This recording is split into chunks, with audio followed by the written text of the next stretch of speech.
Hopefully the last time. Testing Wallace, testing ABC, testing 1, 2, 3, testing 1, 2, 3. Talking about Muhammad Ali, testing.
Test, test. 1, 2. We good? Test, test. 1, 2.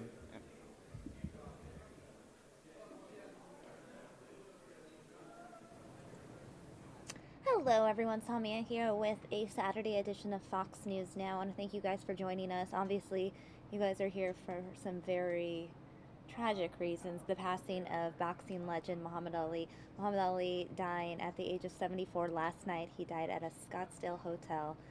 Very sad moment for boxing fans everywhere, just for the world in general, whether you're a boxing fan or just a fan of the legend himself. We've been playing this video for you, just this file footage of Muhammad Ali over the years. And in the upper right hand corner, we also have the press conference coming in. That press conference will start at noon. We will hear the details on the funeral plans for Muhammad Ali. If you guys have any thoughts or anything you want to share, feel free to tweet me at SamiaFox10 if you have any memories, Muhammad Ali memories, thoughts, condolences. You want to go ahead and tweet me. We'll go ahead and read them on air while we wait for this press conference to begin.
Locally known as the greatest, Muhammad Ali created that nickname and then went on to earn it.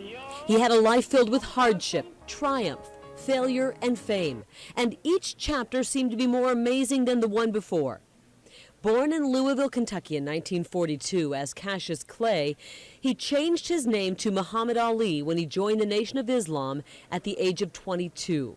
Ali learned how to box as a child so he could give a whooping to the thief who stole his bike, and he was a natural. Winning a spot on the U.S. Olympic team at 18, his personality lit up the Olympic Village. His skill knocked down the world's best boxers. His speed, power, and charisma couldn't be contained. He won the gold. Back home, Ali started training for his professional boxing career and went undefeated in 4 short years. The world began to see Ali's personality grow bigger than the sport.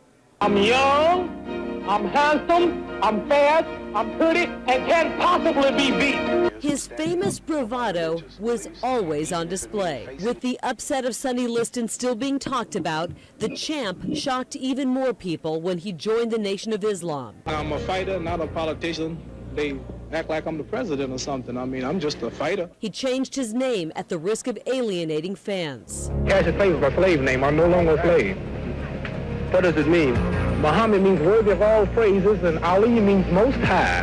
Mr. Muhammad Ali has just refused to be inducted into the United States Armed Forces. At the same time, Ali refused military service during the Vietnam War.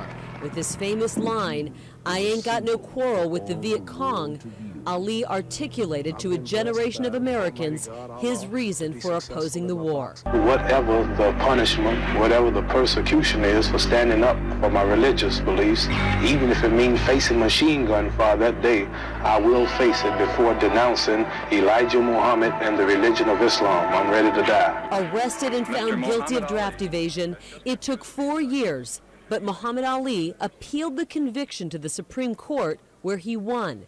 But no one could give him back the prime years he spent banned from the sport of boxing, stripped of his title.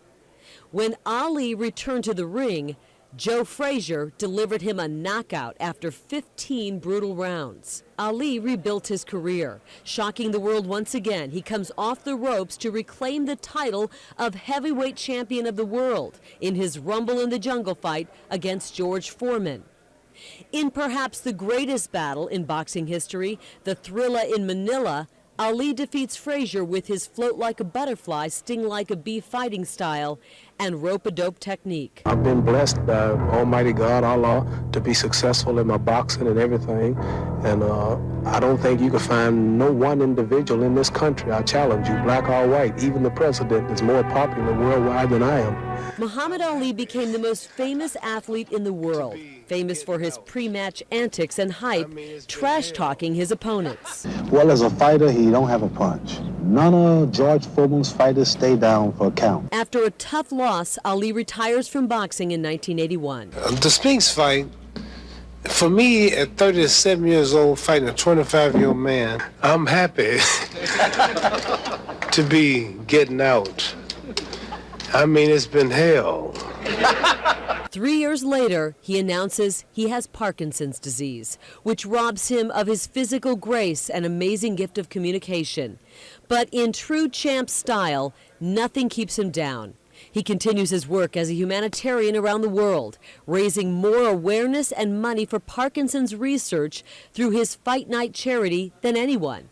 Much of it going to Barrow Neurological Institute, where the Parkinson Center bears his name here in Arizona, and where he resided with his wife Lonnie. In 1996, with the effects of the disease evident, Ali becomes part of one of the most iconic moments in Olympic history by lighting the flame at the Games in Atlanta. Named Sportsman of the Century by Sports Illustrated and given the highest civilian honor in the U.S., the Presidential Medal of Freedom, Ali cemented his place in history.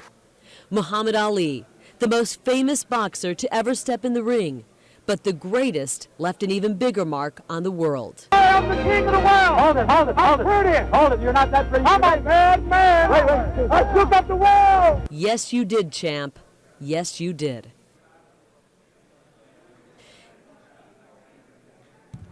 Again, guys, we are live streaming the press conference scheduled for 12 noon today, where they will announce the funeral plans for the legendary boxer, the icon Muhammad Ali. Passed away at the age of 74 yesterday at a hospital here in Scottsdale. Again, we will be playing more video for you, more tributes here on News Now. We'll have continuous coverage on the passing of Muhammad Ali right here. So stay tuned, guys. More News Now is ahead.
Here is video from Muhammad Ali's Walk of Fame star out in Hollywood, California. Muhammad Ali, the only person to have a star on the Hollywood Walk of Fame whose star isn't on the ground. Muhammad Ali making that request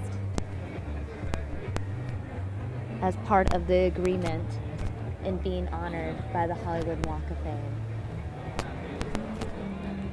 Muhammad Ali made that request because he did not want the Prophet Muhammad's name being stepped on. And since they shared a name, that is why he made that request.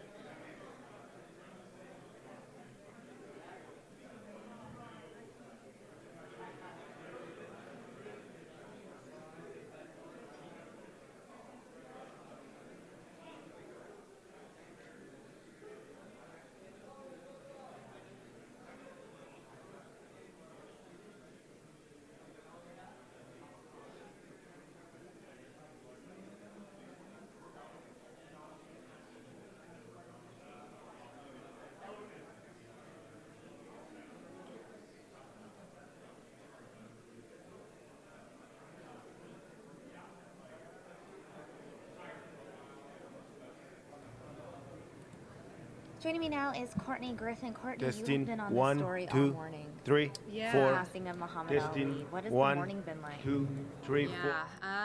It's been kind of crazy. We were out by the hospital this morning, Scottsdale Osborne, and there was a little memorial starting there. We had some candles, boxing gloves, butterfly representing the quote. Right. Felt like a butterfly sitting like a bee.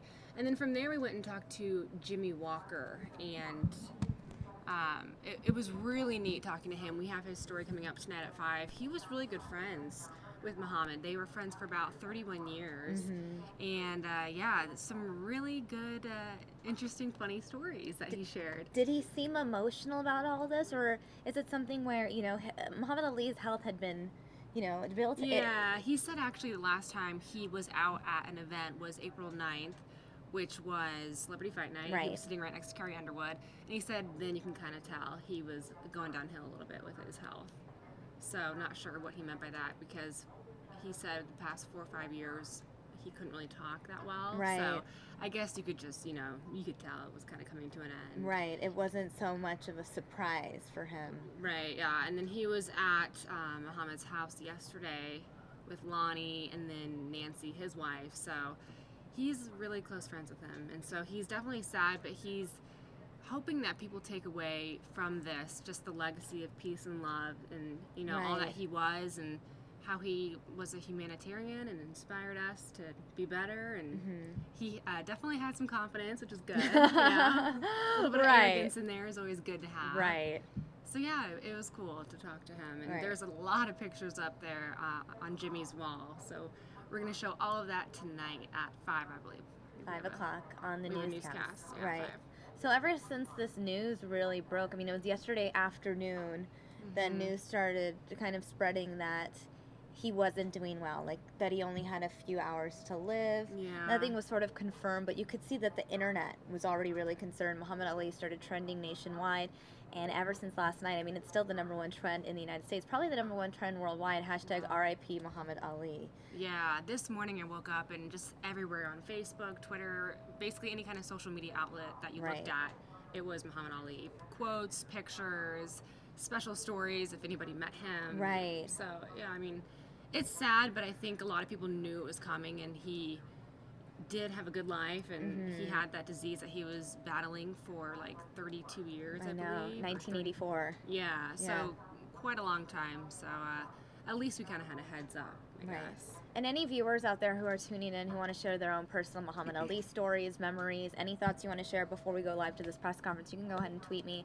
I have TweetTech open, so I will see your tweets as they come in. Rachel saying, thank you guys for the special coverage today. Hashtag RIP Muhammad Ali. Thanks for tuning in, Rachel. We appreciate that. I read a story that you posted, I think, on Facebook. I did. That was neat. That was your kind of personal connection with all of it. It's one of those things where, you know, I think it comes down to no matter your age, I think you have a Muhammad Ali story. Like, we didn't grow up in a time where Muhammad Ali was this legendary sort of, but I mean, he was already the legendary boxer. We didn't watch him as Cassius Clay, and we didn't watch him, you know, go up against Joe Frazier. I just knew him as this guy that was really famous. Yeah, you know, and it was like, oh my gosh, you're like this legend. And I think for people out there, I know I've seen a lot of people talk about the fact that he was bold and he was black and he was Muslim and he did all these things for those communities that a lot of people, you know, even nowadays, here we are like 30 years later, don't have the ability to do. Yeah. 30, 40 years later, 50 years later. Yeah, definitely. And I learned a lot about him even last night. I didn't know the whole draft evasion, all that was going on, and how he said he wasn't going to go to war. So I didn't know that side of it. Well, and I'm seeing a lot of people on social media talking about that. I know some people are saying, well, you know, we're all talking about him as if, you know, he's this great person, this legend, but you have to remember there are these things about him that made him sort of defiant, that he wasn't as nice to his enemies, or, you know, and I mean, I understand that people are saying that. I think when it comes to death, though, people try to remember the best of the individual. They try to remember those highlights, and I think overall, no one out there can deny his greatness. I mean, everyone has come out, you know, public figures have come out to speak about his impact, his legacy.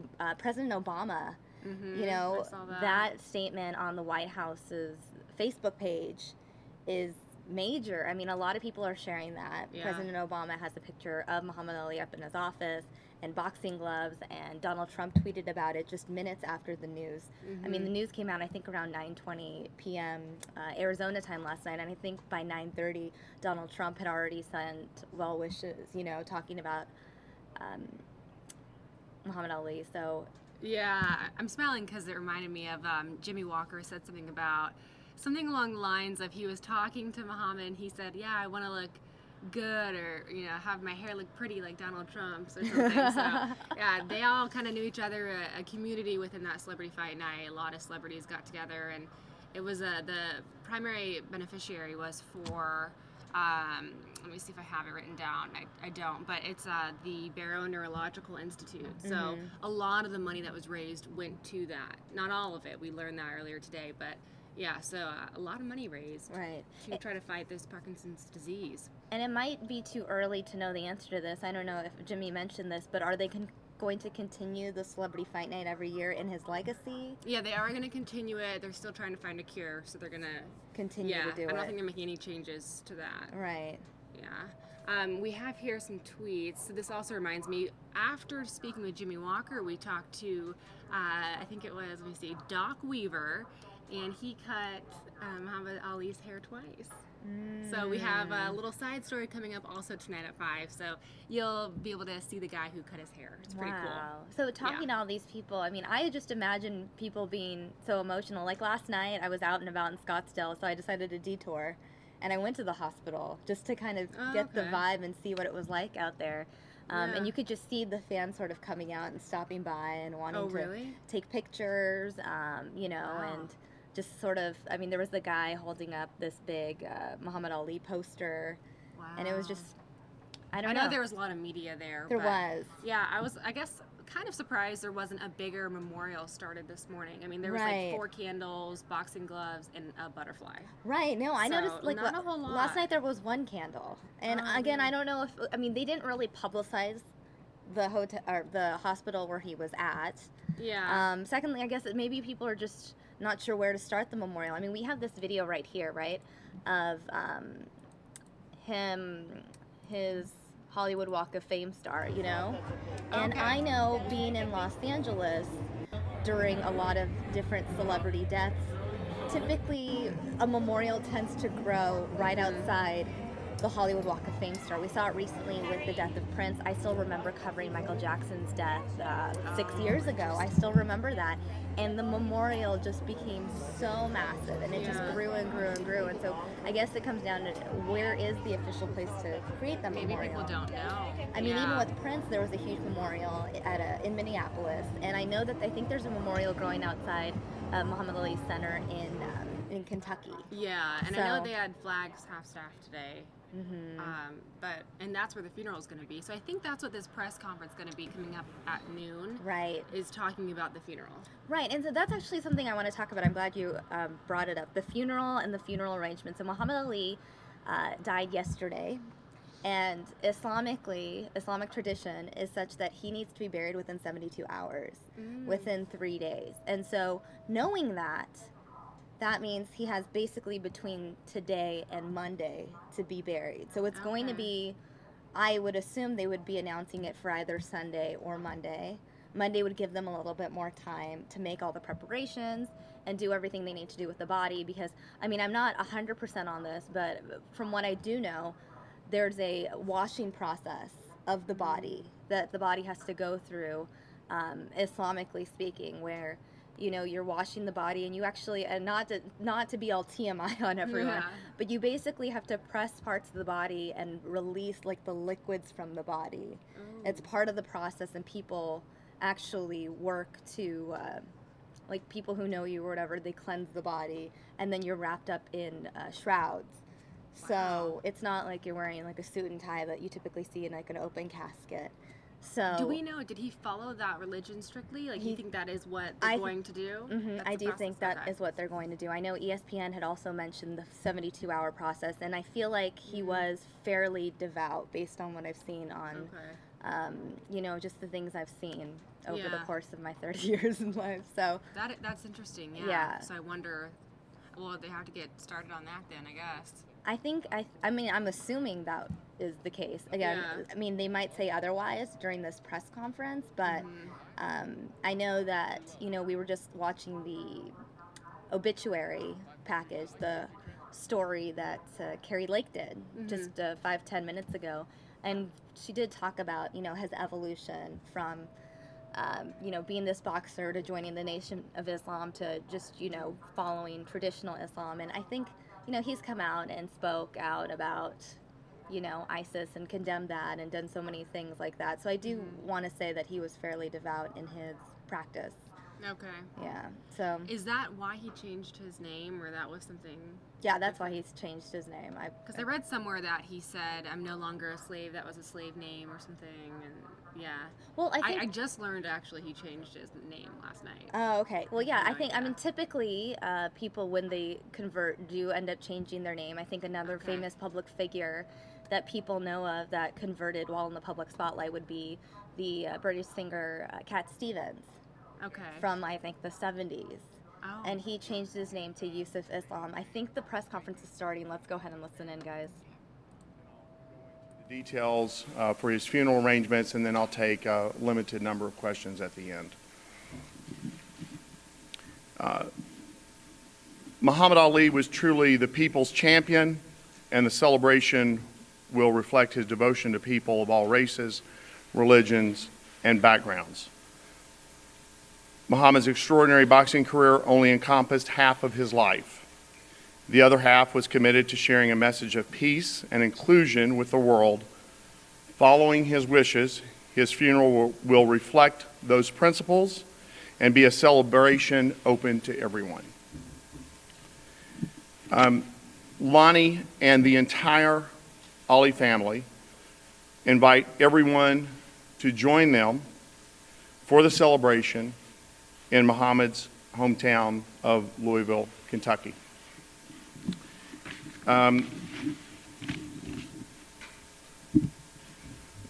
So Muhammad will return to Louisville within the next 24 to 48 hours with family members accompanying him. He will, the celebration of Muhammad's life will begin on Thursday with a private family ceremony in for just the immediate family, children, grandchildren, cousins, brother. Then the next morning, the family will gather at the funeral home location, where they will be joined by the Imam Zaid, who is presiding over the funeral arrangements for prayers. And at that point, a rather large funeral procession will take Muhammad through the streets of Louisville to allow anyone that's there from the world to say goodbye, celebrate their life with him. He will pass by landmarks of the Muhammad Ali Center, where that's named after him, that he led and follows his principles. He will then travel down the street named after him, Muhammad Ali Boulevard, through his old neighborhood, and then come back up Broadway in Louisville, where many iconic photos of him were taken, especially after the 1960 Olympics victory, the parade for Muhammad that occurred, and will end at Cave Hill Cemetery in Louisville, where he will be interred in a private ceremony with family only. At 2 p.m., the memorial service will begin at the Yum Center in Louisville. It will be an interfaith service directed by the Imam Zaid. It will include clerics from multiple religions, including former Senator Orrin Hatch, who will represent the Mormon faith. We haven't confirmed all eulogists at this time, but eulogies will be led by President Bill Clinton, Bryant Gumbel, and Billy Crystal. After the memorial service, there will be a private reception at the Muhammad Ali Center for friends and guests. And so that will conclude the service for Mr. Ali. At this time, I'll take any questions that you might have. Yes, sir.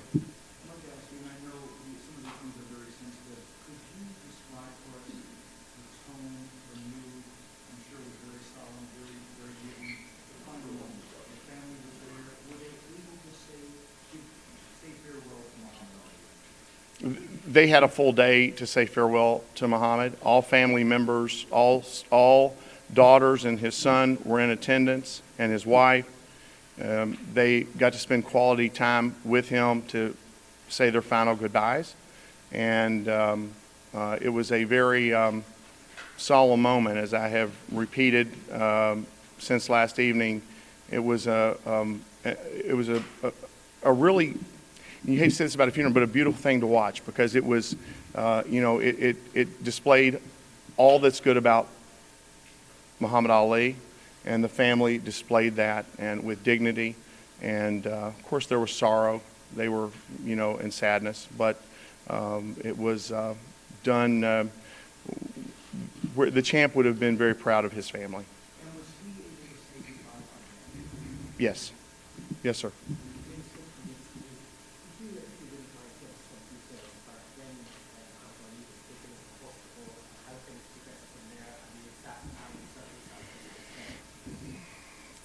Muhammad became ill Monday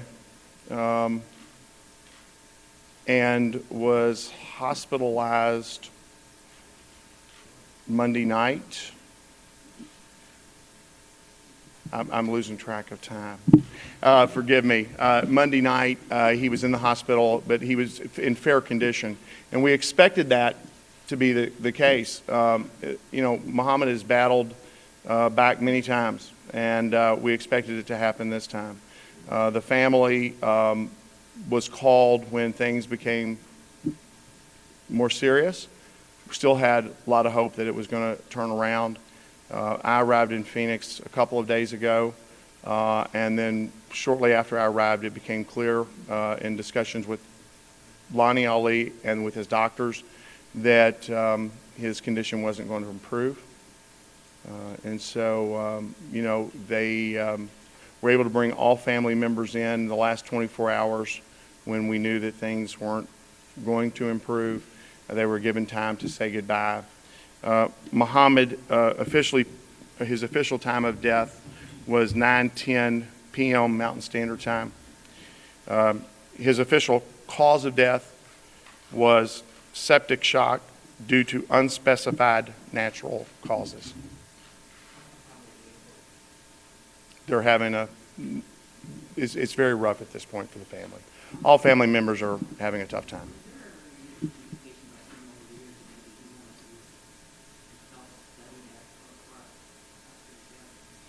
I don't know that answer. Yes, sir, in the back. There is not at this point in time. There, at a later time, there could be something, but for right now, all memorial services will be held in his hometown of Louisville. I was not there. His final moment, his actually final hours were spent with just immediate family. There were lots of very close friends that flew in to be with them, but they respected the family. They didn't go to the room, so I don't know. Yes, sir, in the back.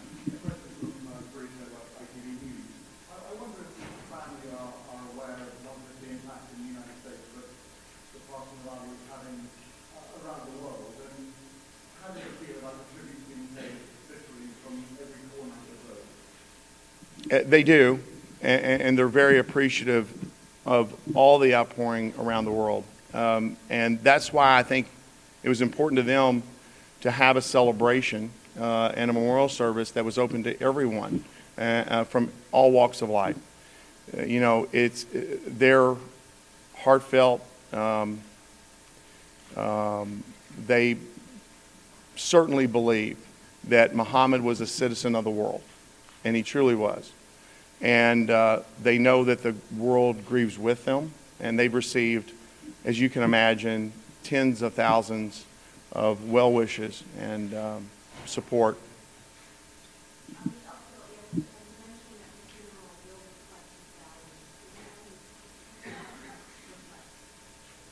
I'm sorry, I couldn't hear the last. Well, this entire service was his specific request. So, yes. How long ago, how many hours before he died? How many years he was dying? And did he suffer at the end? He did not suffer. No. I think the realization set in the morning of his death. A couple more questions if we have them. Yes, ma'am.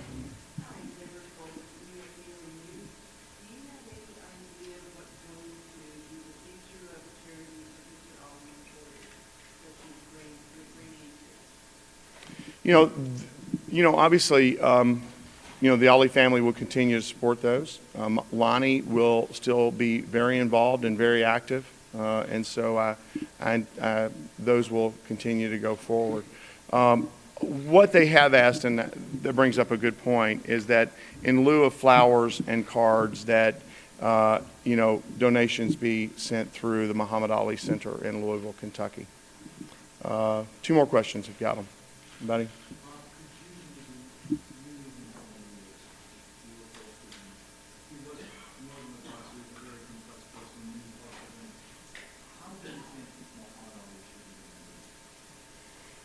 Well, I think that's for historians and for history, but I think he'll be remembered as a man of the world who spoke his mind and wasn't afraid to take a chance and went out of his way to be a kind, benevolent individual that really changed the world. I mean, Muhammad Ali changed the way people challenged authority and looked at it in a completely different facet. Last question.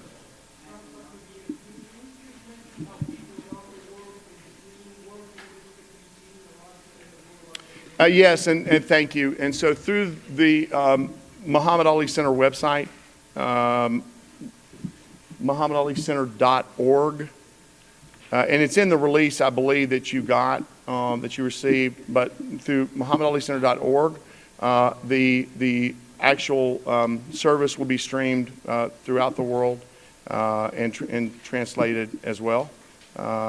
So they'll be available to follow along.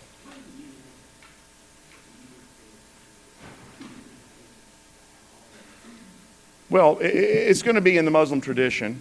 Obviously, that's why the Imam is leading it. But Muhammad truly loved all people. I mean, he wanted, this whole service, the service, the funeral plans were done years ago by Mr. Ali, who discussed them personally. Okay, thank you very much. There will be further updates in Louisville tomorrow night. Thank you.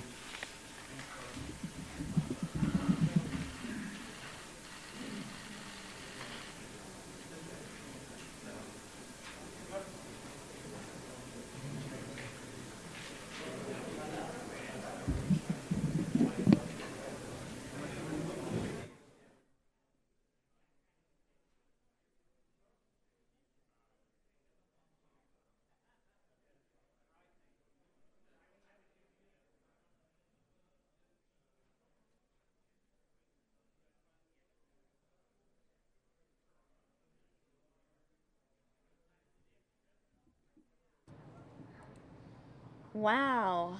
So that was really interesting. They had so much information to give right away, and a lot of it was surprising. Yeah. I know you just tweeted this, the fact that the funeral plans were planned by Muhammad Ali himself years ago. Yeah, years ago. Isn't that interesting? It's but so honestly, interesting. That doesn't really surprise me. I feel like he would do something like that. You know what I mean? Like, he wanted everything planned out and represented correctly. Right. And especially with the disease, you never know. Right. And it is interesting, someone asking about his faith and what the funeral would be like, and the spokesman, saying, it will be done in an Islamic faith, in the sense that they'll have a religious leader there present, but Muhammad Ali was just someone who really represented peace all around, and just love all people. And I think that's really important to remember and recognize. Prior to the press conference starting, you and I were talking about traditional Muslim burial rituals, and typically there's this 72-hour window where you're supposed to, between death and being buried, where you're supposed to, be buried sometime during that period. But I think when you have someone like Muhammad Ali and you have the whole world mourning. Yeah, but if he planned it, it sounds like he's planned fine with it. Yeah, he wanted it. So the guy was saying everyone's going to be there Thursday, funeral Friday. Right. So we're talking basically a week. Basically, well, yeah, he died on a Friday. He's going to be buried the following Friday.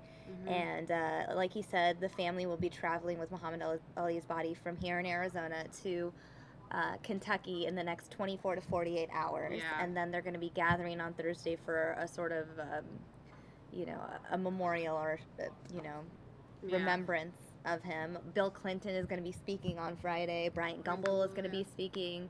I mean, we're just talking about maybe Donald Trump. Wonder what he's going to do, since they were friends. We've seen pictures, and they're both involved in Celebrity Fight Night. So that'll be interesting to see what Trump comes out with. Right. I know he's already come out and tweeted his condolences. Again, the Obamas issuing their statement.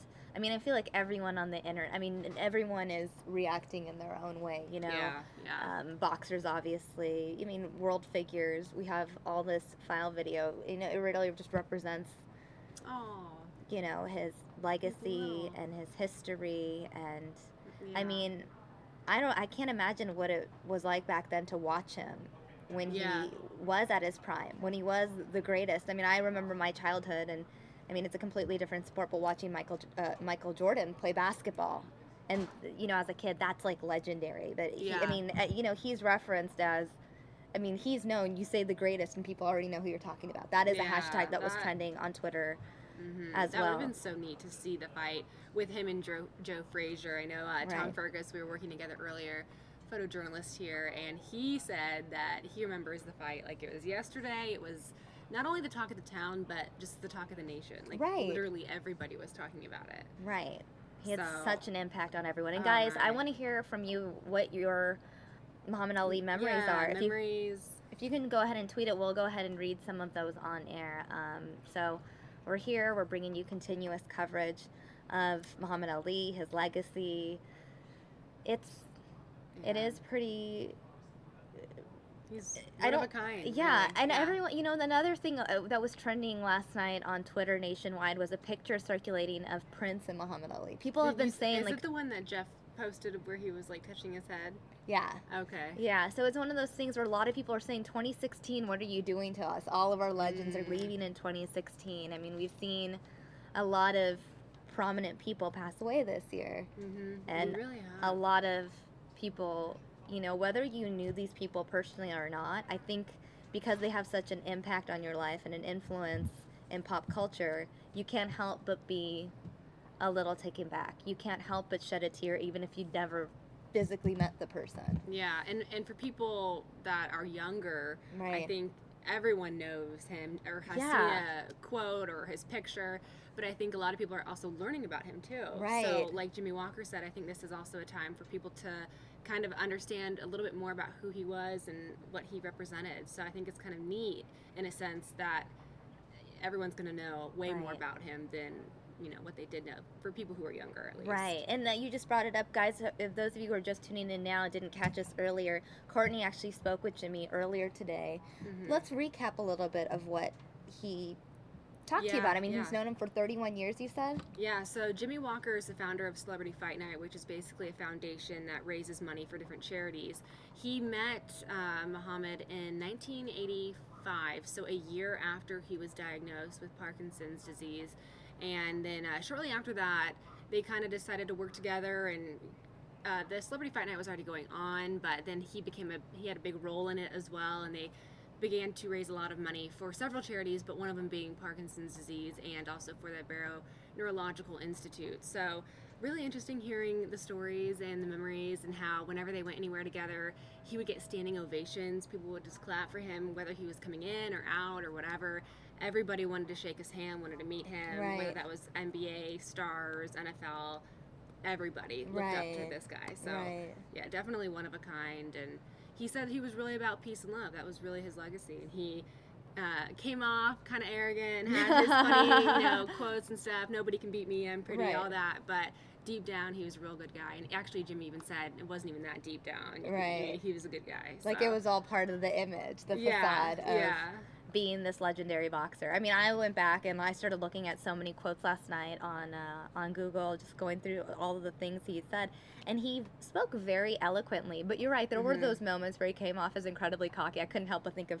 I mean, I know I'm not comparing the two because I know the internet will suddenly like erupt if I say this, but I couldn't help but think of Kanye West and the way he speaks about everything. Yeah, you know, yeah, like that's true. just I haven't this, made that like, comparison, but I could see that. You know, yeah. this just like. You don't, no matter what anyone says, you don't believe them. You believe you are the best. What was the quote that he was calling himself the greatest before he knew he was? Yeah. That was something, one of them that he said. One of my favorite, I don't have it in front of me, but I really like it. It was he hated every minute of training but never give up. Right. So, what was that one? I'm going to Google it. Rather suffer now. Yeah. And live the rest of your life. Like, I hated every minute of training, but blah, blah, blah. There that are was in the gym at U of A that I worked out, and it always pushed me to go a little bit harder. Oh, perfect. Okay. Yeah, there's I hated every minute. I hated every minute of training, but I said, don't quit, suffer now, and live the rest of your life as a champion. Yeah, that one is shared a lot. That one was some great quotes all over social media. Yeah. And I think especially in the boxing field, I mean, in that kind of career, you have to be like that. Oh, absolutely. Because if you don't believe in yourself, no one's going to. I mean, you're going to just, nowadays, we see like Floyd Mayweather and everyone thinks like, oh my God, he's so cocky, he's so ridiculous. Yeah. And maybe, I mean, again, we weren't around during this time. Maybe Muhammad Ali came off in a similar way. I think the difference is we see this humanitarian side of Muhammad Ali. We see this guy who did more with his life and his legacy than just box. I think I read a quote last night, and I don't remember the exact quote, but essentially he was suggesting that boxing is the thing he does that gives him the platform to make a difference, to do everything else he wanted to do with his life. And I really can't think of another figure that has had such a global impact. I do remember back in, I think it was in the mid to late 90s when Princess Diana passed away. Yeah.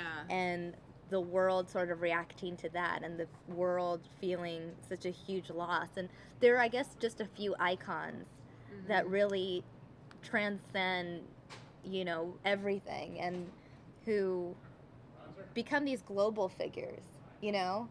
Yeah. Whether you're in the United States or Russia or China or South Africa, anywhere in the world, there's certain figures that, you know, just touched all those parts of the world. And I think Muhammad Ali is one of them. And I think Michael Jackson 6 years ago.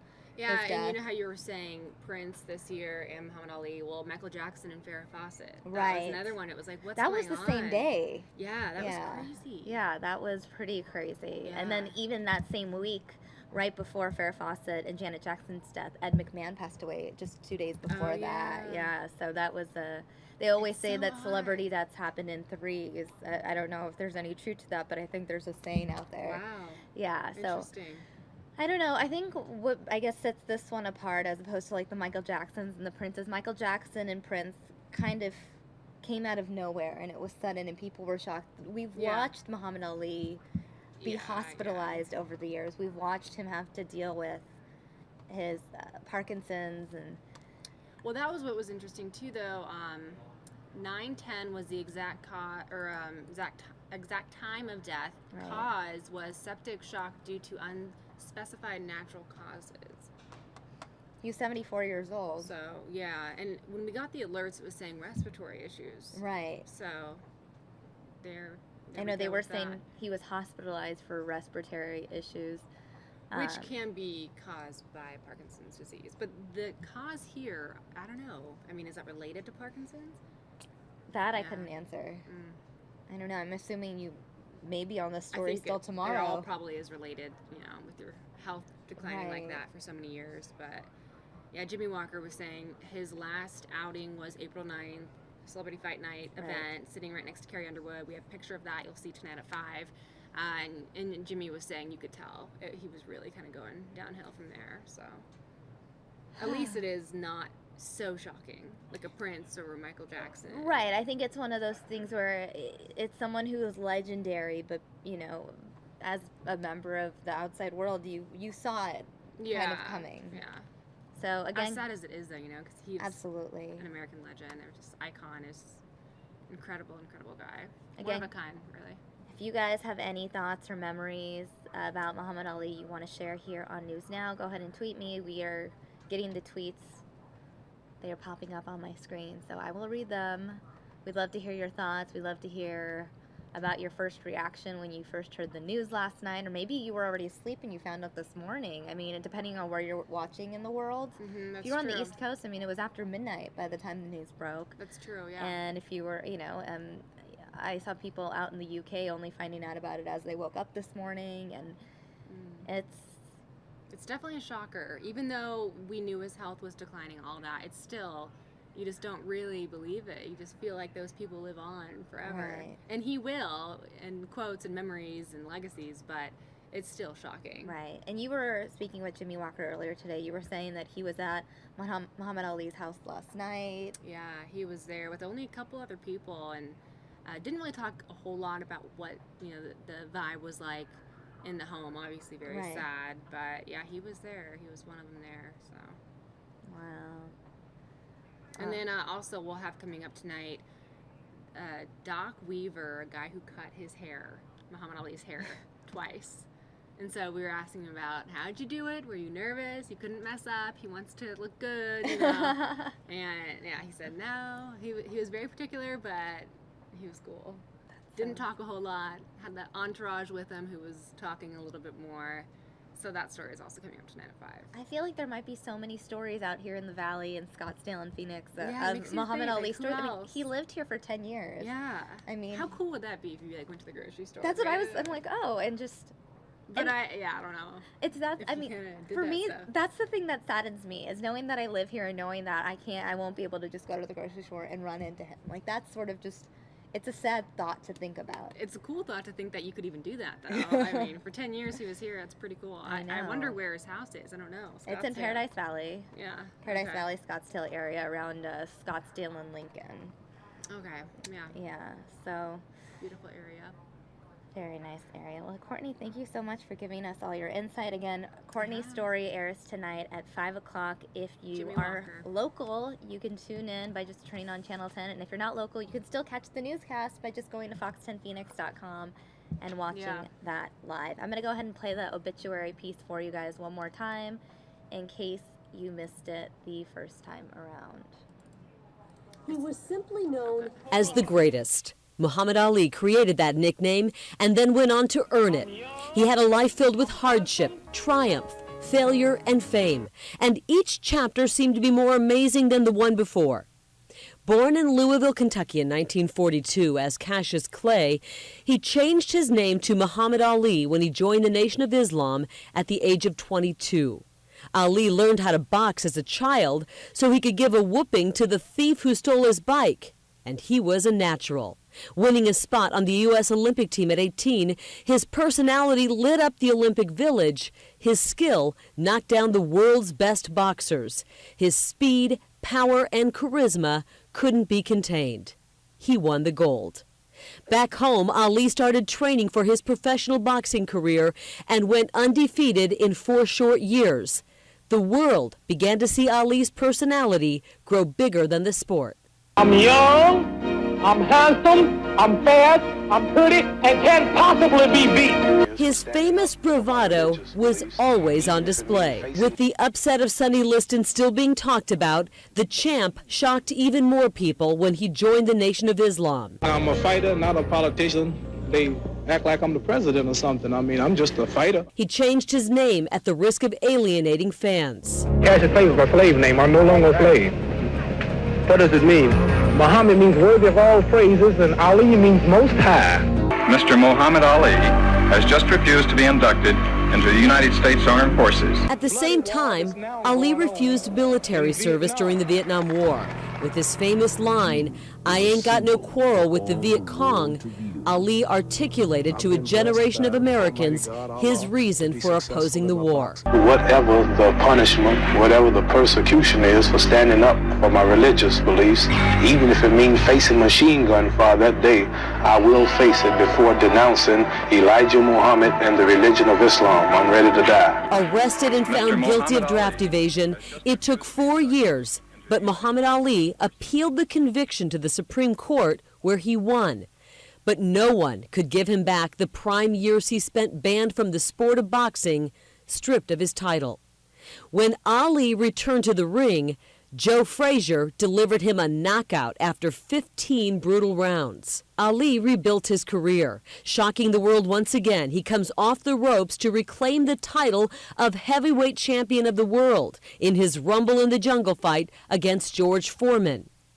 In perhaps the greatest battle in boxing history, the Thrilla in Manila, Ali defeats Frazier with his float like a butterfly, sting like a bee fighting style and rope-a-dope technique. I've been blessed by Almighty God, Allah, to be successful in my boxing and everything. And I don't think you can find no one individual in this country, I challenge you, black or white, even the president is more popular worldwide than I am. Muhammad Ali became the most famous athlete in the world, famous for his pre-match antics and hype, trash-talking his opponents. Well, as a fighter, he don't have a punch. None of George Foreman's fighters stay down for a count. After a tough loss, Ali retires from boxing in 1981. The Spinks fight, for me, at 37 years old, fighting a 25-year-old man, I'm happy to be getting out. I mean, it's been hell. 3 years later, he announces he has Parkinson's disease, which robs him of his physical grace and amazing gift of communication. But in true champ style, nothing keeps him down. He continues his work as a humanitarian around the world, raising more awareness and money for Parkinson's research through his Fight Night charity than anyone. Much of it going to Barrow Neurological Institute, where the Parkinson Center bears his name here in Arizona, and where he resided with his wife Lonnie. In 1996, with the effects of the disease evident, Ali becomes part of one of the most iconic moments in Olympic history by lighting the flame at the Games in Atlanta. Named Sportsman of the Century by Sports Illustrated and given the highest civilian honor in the U.S., the Presidential Medal of Freedom, Ali cemented his place in history. Muhammad Ali, the most famous boxer to ever step in the ring, but the greatest left an even bigger mark on the world. I'm the king of the world. Hold it, hold it, hold it. Hold it, you're not that brave. I'm a bad man. Wait. I took up the world. Yes, you did, champ. Yes, you did.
Okay guys, you're looking at file footage of Muhammad Ali over the years. I do want to play this video for you now.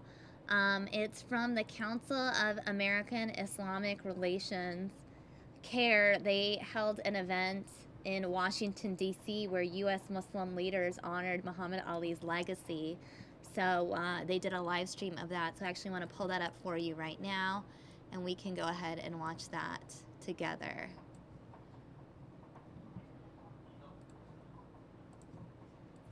To honor the legacy of Muhammad Ali, who returned to Allah last night after more than 30 years of his struggle with Parkinson's disease. We're going to open up the press conference today with Imam Talib Sharif from Masjid Muhammad. Good afternoon. And again, that's Imam Talib Sharif, T as in Tango, A-L-I-B as in Bravo, Sharif, S-H-A as in Apple, R-E-E, Echo, Echo, F as in Frank. We want to first extend our condolences to the family and also our congratulations to them. For now, we get ready to go into the celebration of a wonderful life, a wonderful human being. This is certainly an appropriate place to be. This is an 80-year community, and this community here is representative of the life that facilitated his growth, his transition from small circles of self and oneness to this broad circle of humanity. In fact, this street that we're on right now has been dedicated as Islamic way. We're on the Islamic way.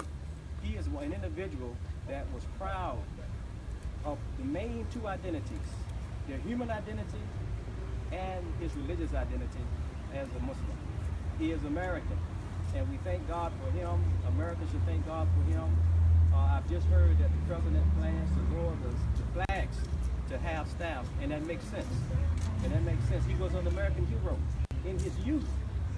From the Olympics, being a champion as an Olympian, and then in his prime on the world stage, and also in his latter days, a great humanitarian. So we are thankful to God for him. And as I want to transition now. I've received a statement from the son of the Imam Walker D. Muhammad, who was very close and who was also a leader to Muhammad Ali. He just sent this statement, and again, this is Walker D. Muhammad II. He's now the president of the Mosque Cares, the ministry of Imam W.D. Muhammad. And he said, when we look at the history of the African American community, one important factor in popularizing Islam in America is Muhammad Ali. Imam Walker D. Muhammad once said, the greatest champ of all times, as far as I'm concerned, Muhammad Ali is one of my strongest supporters. Muhammad Ali is our brother in Islam. With great sadness and love, the Mosque Cares ministry of Imam Walker D. Muhammad offers heartfelt condolences to the family, friends, and the community. And from his son, Walker D. II, he said this: Muhammad and Khalil Ali are our family. We grew up with their children, Muhammad II, Maryam, Rashida, and Jamila, and their grandparents, Sajuddin and Amina Ali, are two of Imam Muhammad's most trusted supporters. One of my cherished moments with Muhammad Ali was when he showed up on our block on the south side of Chicago when I was a little boy one summer afternoon. All of the neighborhood children playing in the street, and who pulls up in a car? Muhammad Ali. He shared hugs and laughter with all of us. And guess who was the proudest child of all? Still today, I am on a high from this encounter as he visited our family's home, and our friends now have proof of all of the exotic stories that I have been telling them. One of the most beloved men of our time, if not the most beloved African-American man ever, known as one of the most recognizable people on earth, he used his celebrity status in the promotion of peace. We celebrate and admire his extraordinary courage and strong faith, him being a true champion in and out of the boxing ring, and when facing challenges and adversity, his legacy will live on as an inspiration to all of humanity. His life helped shape the culture of our entire country. May God, Allah, bless our brother Muhammad Ali with the highest station in paradise. Meaning that's from the president of the Mosque Cares, son of Imam Walker D. Muhammad, who also facilitated the growth of Muhammad Ali, and to his father, the Honorable Elijah Muhammad. So we thank you, and we turn it on to the next person. Yes, so next up we have Dr. Saeed from the Islamic Society of North America, and each of the guests will spell their name and their organization. Thank you.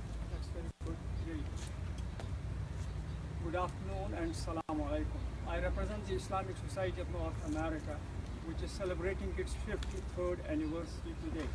We have been closely connected and closely related to Muhammad Ali because...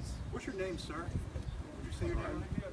First name is Sayyid, S-A-Y-Y-I-D, and last is S-Y-E-E-D. Din. Thank you, sir. I represent Islamic Society of North America, which is the oldest and the largest Islamic organization.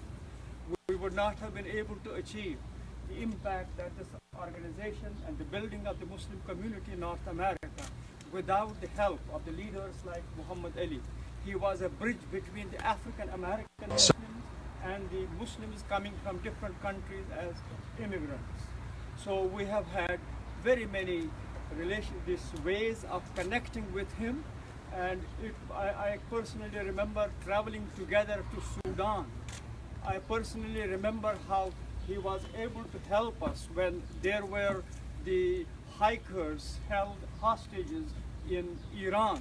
So his international influence, his national influence has been an asset not only for the country, but for the growth and development of the Islamic society, Islamic community of North America. We have a convention every year. In the past, he used to come and address our convention. But a time came in 80s and 90s when he could not speak, but he would regularly come to our convention, inspire our people just by his presence, give autographs to our younger generation, and hug them, kiss them, and assure them that he was their man. So in that sense, he has continuously inspired Muslims and people of other faiths. We have benefited from this bridge building between different communities. We have benefited from his bridge building between Muslims and people of other faiths. And we have benefited from his bridge building between our country and other countries. So that's why we are very sad today, but we are reminiscing with sense of pride and prayer, his contribution and his greatness. May Allah cover him with his mercy. Thank you. Thank you. And next up we have Brother Niad Awad from CARE. Thank you and good afternoon. My name is Nihad Awad, N-I-H-A-D A-W-A-D, the National Executive Director of CARE, the Council on American Islamic Relations. Today indeed is a sad day. We offer condolences to the family of champion Muhammad Ali and condolences to the world. The world today has lost a great man, great figure, a man who inspired generations, irrespective of their faith tradition, their skin color, their national origin, their backgrounds, their language, their ethnicity. He was able to communicate with so many generations across time, across borders. With a smile, he was so quick with his hands, he was so quick with his brain, he was so quick to win the hearts of so many people. As Muslims, we say when someone passes, Inna lillahi wa inna ilayhi raji'un. To God we belong, and to him we shall return. Muhammad Ali inspired me as a child. I grew up in a refugee camp in Jordan. At 5 years old, I saw this man as a man of God, a man who defended my faith, faith that we all believe in. Muhammad Ali never gave up his faith. He was so compassionate, so courageous, so confident, so smiling, that he could conquer the hearts of people who oppose him, people who do not know him. And that's why we believe that Muhammad Ali was a gift from God, not only to Muslims, but to the world. With his passing, America, the Muslim community, and the world have lost a great man. We thank God for that gift.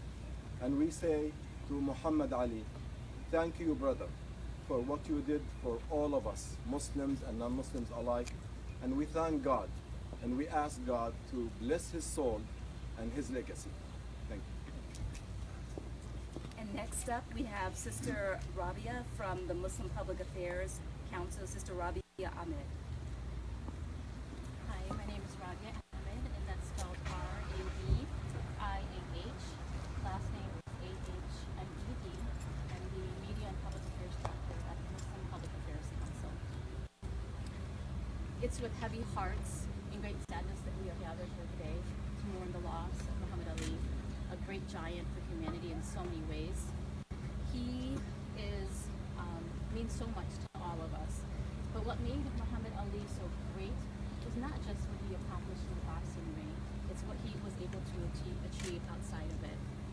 He showed us that a young African-American boy of modest means from Louisville, Kentucky, could do with a lot of hard work, a lot of perseverance, and a little bit of self-confidence.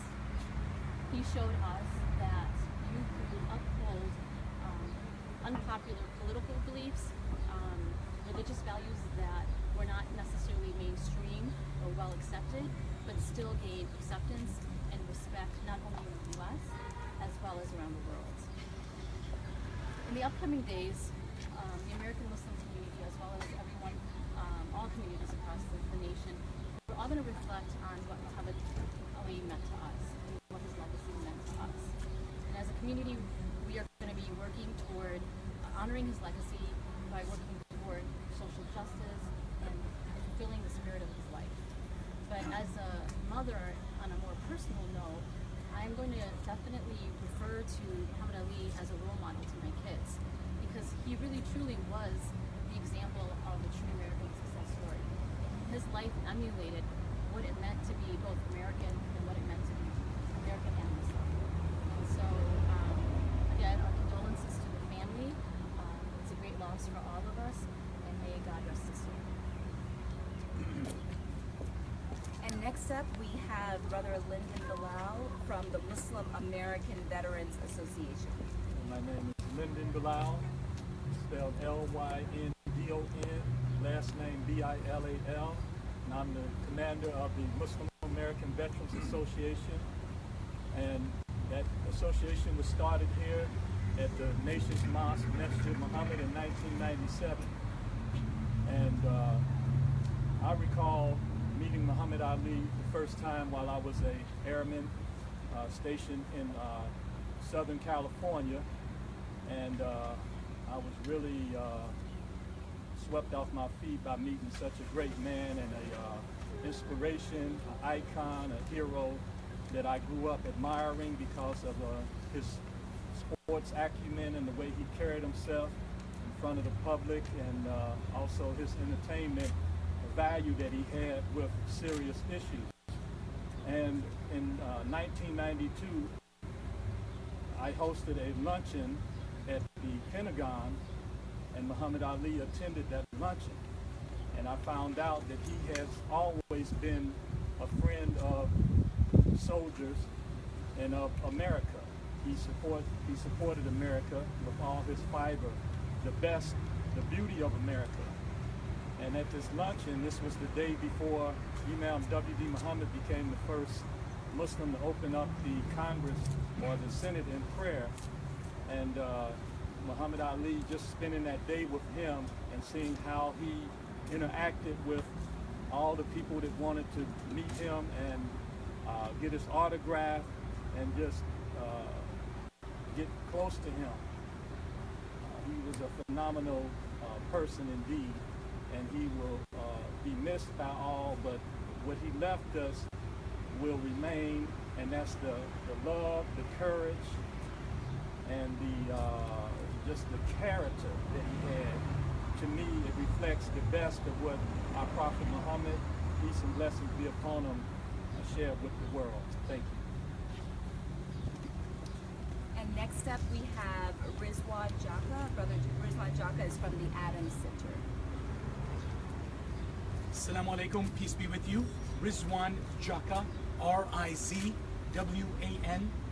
J-A-K-A, representing the All Dulles Area Muslim Society. I'm the chairman of the board of trustees. The All Dulles Area Muslim Society, the second largest mega mosque in the United States of America with 25,000 Muslims, 11 branches and satellites in Virginia and Washington, D.C., offers its heartfelt condolences. Our thoughts and prayers are with the Ali family, with the American community, and with the world, with the loss of this great champion of peace, champion of justice. We are all together as a nation in solidarity, remembering this hero, this champion of peace. Imam Muhammad Majid, the executive imam of the All Dulles Area Muslim Society and the former president of the Islamic Society of North America, met Muhammad Ali, the champion for freedom.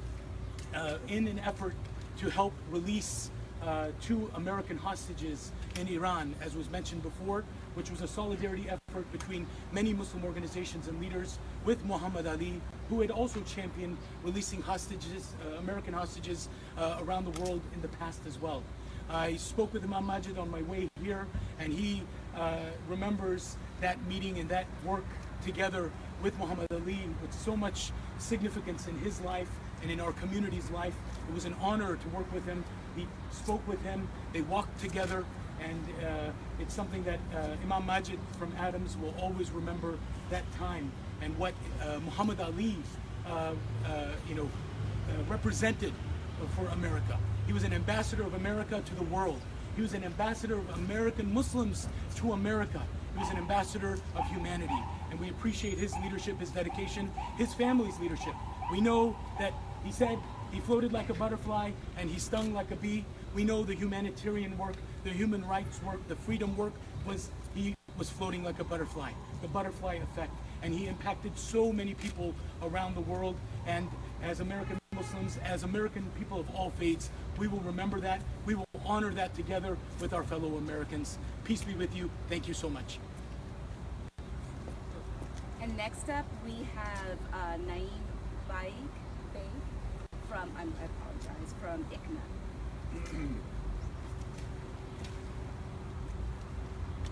Bismillahir Rahmanir Rahim, in the name of Allah, the Beneficent, the Merciful. Today we are here mourning the loss of one of the most recognizable faces, not just in America, but in the whole world. God Almighty reminds us that each one of us has to leave this world one day. And on that occasion we remember, to God we belong, to Him shall we return. Muhammad Ali, the role that he played at a time when blacks who spoke about injustice were labeled uppity and often arrested. Muhammad willingly sacrificed the best years of his career to stand tall and fight for what he believed was right. He was tremendous, not just as a boxer, a great human being, an icon. Muhammad Ali's spirit, like Martin Luther King Jr., will live on. That's why Muhammad Ali will never die. Muhammad Ali was not just a man of words or a man who showed his physical attributes in the rings, but he was also a man of passion, and he took care of the needy and the poor. He participated with ICNA in many of our relief projects. We used to distribute meat among the poor in the south side of Chicago, and Muhammad Ali participated in many of those events. He was also actively engaged in outreach programs in making sure that our fellow Americans have a better sense of Islam and American Muslim community. So he used to sign the brochures on Islam, understanding Islam. He used to sign and give those brochures with us when we used to distribute in Chicago. He will be remembered by all of us. And today, as we stand here with our fellow Muslim leadership, we make a commitment that the legacy of Muhammad Ali will live on, and the fight for freedom, equality, and justice will never die. Thank you. Brother, your name and spelling, and your title. My name is Naeem Beg, Naeem Baig, and I am President of Islamic Circle of North America. And we'll have each of the speakers come up and introduce spell their names and their organizations when they come up. Brother Jihad Saleh is next from Islamic Relief. Good afternoon. My name is Jihad Saleh Williams. First name J-I-H-A-D. Last name Saleh, S-A-L-E-H. Williams, conventional spelling, no dash in between. I'm with Islamic Relief USA, the nation's largest Muslim humanitarian and advocacy organization. Islamic Relief wants to send our condolences to the family of Muhammad Ali during their time of loss. but we know that ultimately today they know that their father, their husband, their brother is actually successful. He is the champion. This life is just many rounds that he fought. Most of them, I believe, he won. But like all humans, imperfect, we lose some. But in our hearts, and I know as a Muslim community, we know that he is successful in raising his hands in victory, heading towards his creator. Now, we all remember the great champion, his gracefulness in the ring, his beautiful smile, his gift of gab. All these things were just really, we know that Muhammad Ali knew was actually defining. He was more than a boxer. Ultimately, Islamically, in our community remembers him as a champion of humanitarian causes, as a human rights activist. Many of us who saw the man didn't do his charity from a distance. He had the wealth, he had the ability to do so, but he put himself out amongst the communities, in inner city poor here in the United States, traveling the world to Africa, Asia, lending his name, his position to causes for justice and freedom. This is why we honor the man. His athletic abilities were gifts, but ultimately, his lasting pillar in this life, in this world, his continuous charity. In the Islamic cause, we have a belief that there is sadaqah, a jariyah, continuous charity. This man's smile, his word, his kind touch for millions of people will continue to be a charity to them that inspired them, but also what he gave in his resources and his time, established institutions for those communities in need. And that Islamic people continue to honor that legacy through our work, helping those in need here and abroad, ultimately, as Muhammad Ali did, representing the best of what it is to be human, to be American, and to be Muslim. Thank you. And next up, we have Brother Osama Abir Shaheed from AMP. Hello, assalamu alaikum. My name is Osama Abu Shaheed. I'm the National Policy Director for the American Muslims for Palestine. My name is OSAMA. Last name is ABUIRSHAID. On behalf of the American Muslims for Palestine, we would like to express our deepest condolences to our nation and to the family of Muhammad Ali. Muhammad Ali did not only achieve his greatness in a boxing ring, rather he also achieved his greatness by allowing a high moral compass to lead his life. Muhammad Ali was a proponent for justice. He spoke on behalf of the oppressed, regardless of their religion, nationalities, ethnicities, or color. He always stood for justice. And Muhammad Ali was a model for us as Muslims, in which he personified the essence of Islam, which is justice, as he embodied as well the values, the great values in which this country was founded upon: equality, liberty, and justice for all. As a Palestinian, we also remember with gratitude the stance of Muhammad Ali for justice and liberty in Palestine. He was an astonished advocate of the Palestinian rights.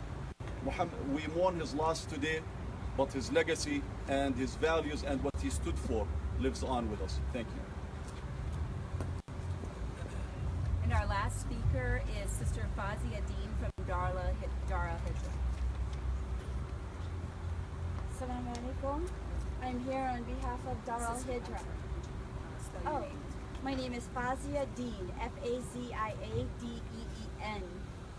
I am here as the Interfaith and Outreach Liaison for Darul Hijra. And on behalf of Darul Hijra, we want to say that we remember Muhammad Ali. Inna lillahi wa inna ilaihi raji'un. From Allah we come, to Allah we go back. On behalf of Darul Hijra Islamic Center, we extend our condolences to the family of Brother Muhammad Ali for their loss, and all of humanity for the loss of a great humanitarian. We thank Allah for Brother Muhammad Ali's leadership in breaking barriers of faith by his public affirmation of the faith of Islam. His public witness continues to be a source of moral strength for millions around the world. Muhammad Ali was blessed with an indefatigable spirit and a defiant will to fight not only in the boxing ring, but Ali also won by decision in the U.S. Supreme Court for his freedom to return to the ring after being discriminated against due to his conscientious objection to the Vietnam War. He would go on to reclaim the world heavyweight crown and remains the only man in history to be a three-time lineal champion. His face is among the most recognized faces on earth, while bearing the world's most common name, Muhammad. Muhammad Ali's work as a humanitarian and a champion for equality has been carrying the torch of hope around the globe is a thing of legend. His courage in the face of his illness is a witness to those struggling with any physical challenges to continue to fight. Born at the time of racial segregation in America, he was mentored by a caring man in his community, and through his hard work, discipline, and work ethic, he became and will remain among the men the greatest. He was a man who loved people, all people. He was quick-wit, even as a young brash boxer from Louisville, Kentucky, Cassius Marcellus Clay. I will share just one of the many quotes he left behind to guide us. The service you do for others is the rent you pay for the room here on earth. May Allah bless him with the best of his deeds in this life and grant him the greatest place in paradise among the righteous. Ameen. Thank you. And Brother Imam Talib Sharif will close us out. So again, we certainly want to thank all of our leaders who come out in recognition to celebrate, to acknowledge a life that's on the world stage, and that's going to be on the world stage for some time as we begin to echo what he means to America. He really is saying that this is what America is in terms of sticking to your beliefs. He challenged America to be what America has set out to be, in reaching and achieving religious liberties. And he put it on the world stage, and it triumphed. And so now he is the one that was chosen also to carry the torch at the Olympics that was held in America as an example put up by America to show what America truly is. So we thank you all for covering him. We pray that God will bless him and his family with much comfort. And me, him, and thank you again, our dear leaders. And many of the speakers will be staying around if you have one-on-one. All right, guys. That looks like the end. Assalamu of alaikum. that My press name is conference. Ibrahim Booper. I'm National Communications Director for the Council on American Islamic Relations. In a few minutes, inshallah, we'll go live with a news conference. And it looks like they just auto-played to the next video. I do want to say hello. If you guys have any tweets, any thoughts that you want to share regarding your Muhammad Ali memories, his impact on you, feel free to go ahead and tweet me at SamiaFox10. My Twitter handle is right there. I will read them here on News Now. I'm going to go ahead and pull up the hashtag. It's the #1 hashtag nationwide, RIP Muhammad Ali. I'm going to go pull that up for you guys so you guys can kind of see what people on the internet are saying, and I'm going to play a few more videos for you. We have videos of Bill Clinton paying a tribute to Muhammad Ali. We have video from Kentucky. We have video from here in Arizona, video in California. So we'll be playing that for you here on News Now to continue our coverage on the legacy and death of Muhammad Ali. So stay with us right here. Give me a second while I go ahead and pull up the video for you. It will just take a moment. And we will start with this clip right here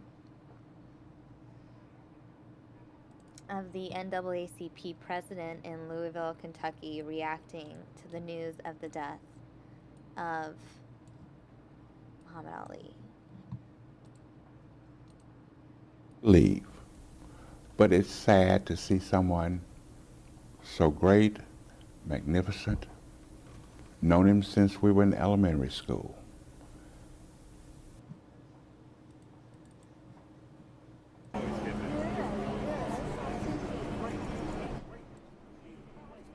And here is video of the flags at half-staff in Kentucky. Flags flying at half-staff in Kentucky in honor of Muhammad Ali.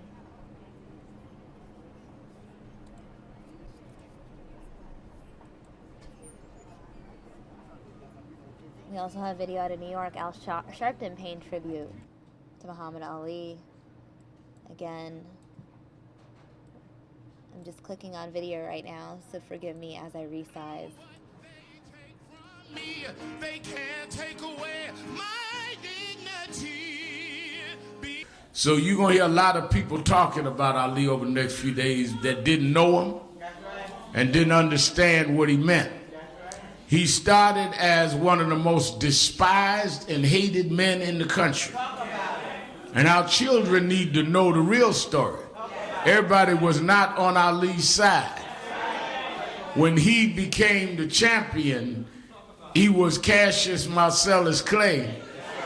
One of the few memories I had of my father was that my father took me to a closed circuit theater to see Ali fight Liston. Because my father had been a boxer. I was about 9 years old. Everybody at bet Liston was going to close this big mouth up. And they sat there stunned as this young man danced and took the title.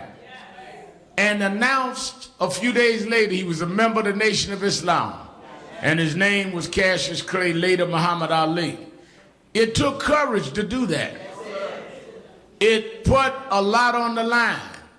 But then that was only the prelude to when he refused to fight in the war in Vietnam and was convicted as a draft dodger, sentenced to 5 years in jail, and never blinked. Can you imagine being the top of your field, heavyweight champ of the world, endorsements, money, and you decide you're going to take a stand? And the world denounced him. People would pay to go to fights to see him beat. But he stood right there. And because he stood for something, the whole world turned around and started honoring and respecting him. He went from being despised to the most loved and renowned person on the planet because he stood for something. The legacy of Muhammad Ali is not that he just floated in the ring, but that he stood up outside the ring. He was a champion out of the ring and in the ring. And that is why the whole world isn't stopping today to celebrate just a person with boxing skills, but he used those skills to promote peace and love and racial interaction to show the world that we could stand for something even if we have to risk it all. He was the greatest of all times in his sacrifice, in his dedication, and in his commitment. So yes, he could beat everybody in the ring, but don't reduce him to just another boxer. He was a historic figure that changed history. And as he walks into the ages, let's know who he is. Give a Harlem salute to the greatest of all time, Muhammad Ali. Muhammad Ali.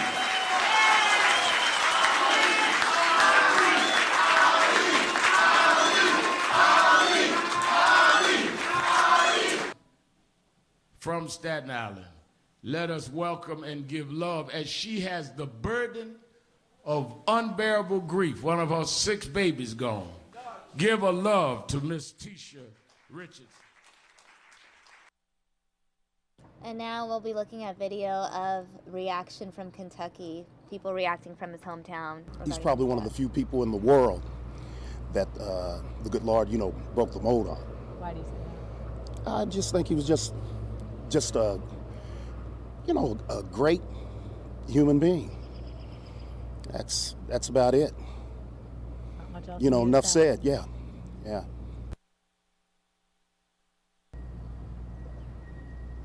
I remember the first Frazier Ali fight, and it was huge. Now I was only maybe. Okay. Oh, same here. Y'all take care. Y'all have a good day. You probably hadn't even gotten your license yet. Oh shoot, man! Let me tell you, we had films. 08. Do you remember the 08 deal on me? Yeah. My buddy Like that cigarette? I told you. Oh no, I didn't smoke.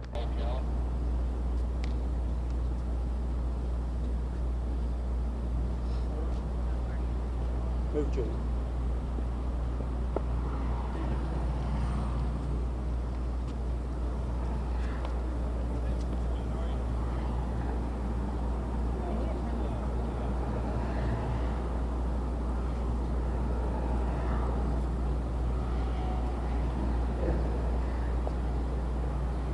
How are you?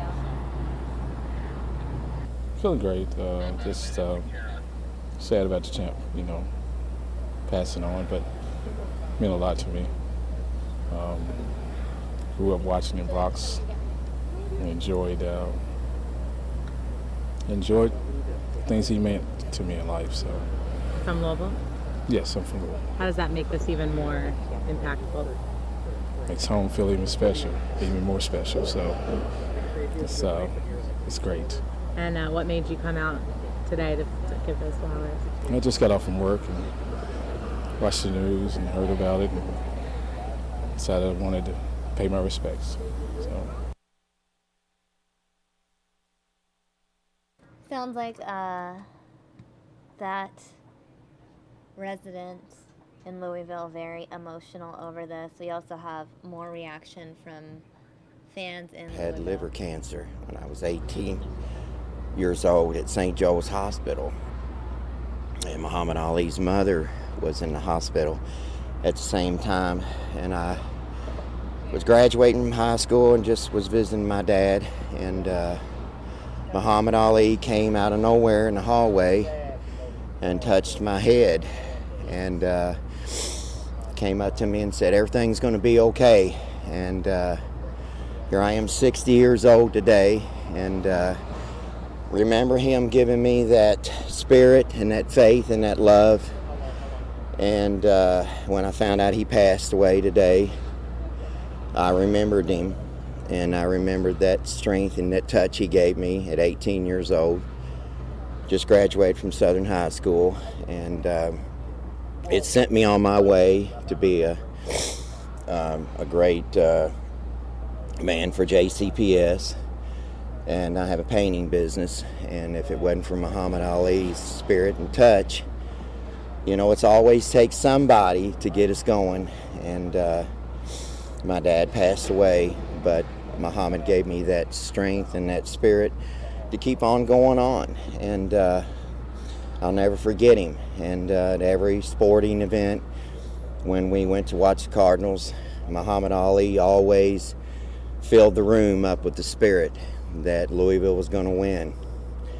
And then Louisville's a great city. And Muhammad, with all the violence and all the killings and everything, Muhammad Ali doesn't want all that. He wants us all to love each other. He broke that barrier. He loved us all.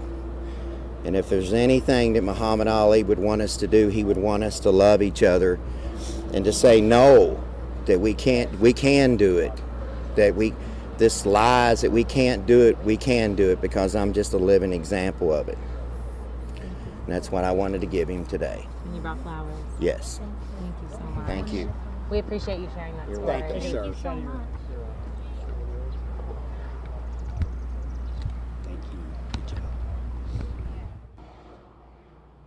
You can see many people bringing things as the memorial builds in Louisville, Kentucky. Louisville, Kentucky is where the funeral will be held. In case you missed the press conference, we have it in full on our YouTube page, youtube.com/Fox10Phoenix. The funeral will be held in Kentucky on Friday. Again, more people reacting to Muhammad Ali's death. You grew up watching him? Yeah, and no, he stood up for a lot of things. We don't have that much, and it seems like we're losing more of it. Is there a specific memory you have, maybe of watching his fight? My buddy Tommy Hale, he was a boxer here in Louisville, and he worked the same gym, and he fought Muhammad, and he beat him once when he was amateur. And he and my brother was a boxer too, Mike.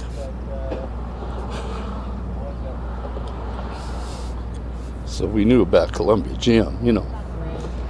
And I know a lot of Mike Mudd, a lot of boxers from out around here. Muhammad Ali left his mark all over the world, but especially here in Louisville. I mean, there's a beautiful center dedicated to him. Does that make you proud to be from here? Oh, yes.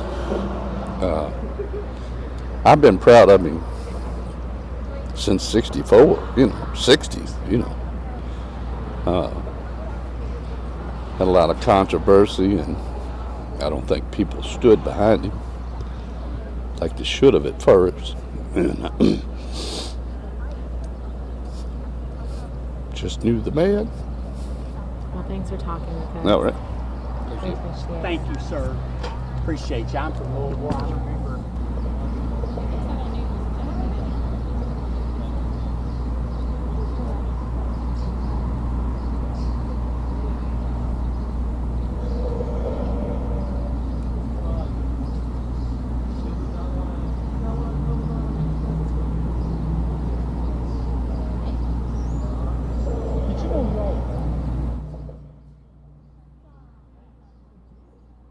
As you can see, memorial growing in Kentucky. Very, very emotional people reacting to the news of Muhammad Ali's death.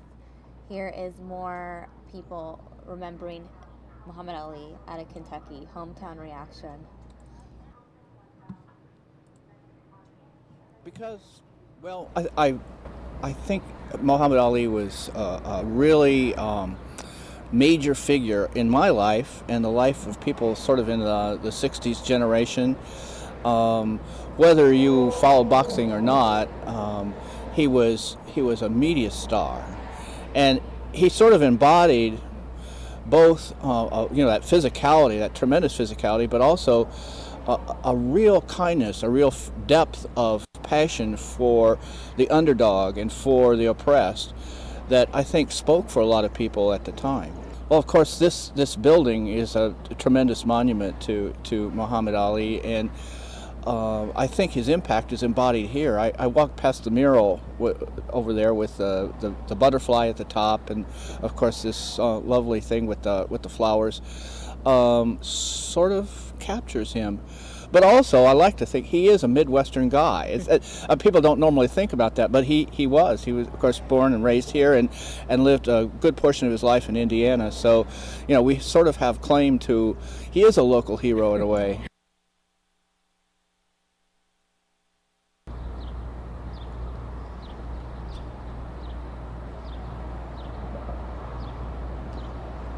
I think your hair looks cute up.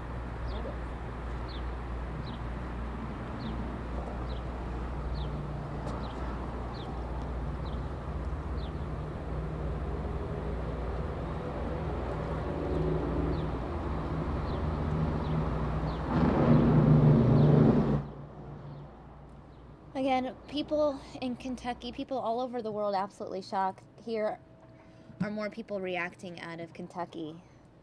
Outside the Muhammad Ali Center. Louisville, Kentucky is where Muhammad Ali will be buried. His funeral taking place on Friday. We know Bill Clinton, Bryant Gumbel, and Billy Crystal all speaking at the funeral. Museum is wonderful. Friday. It was put together very well. What do you appreciate about it? Truth. Very truthful.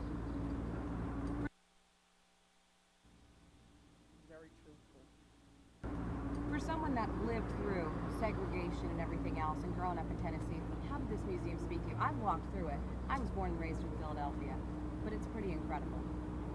Yeah, I lived it, so it's not anything new. It's not that anything has changed that much, but that he brought the attention to it, being an Olympic star.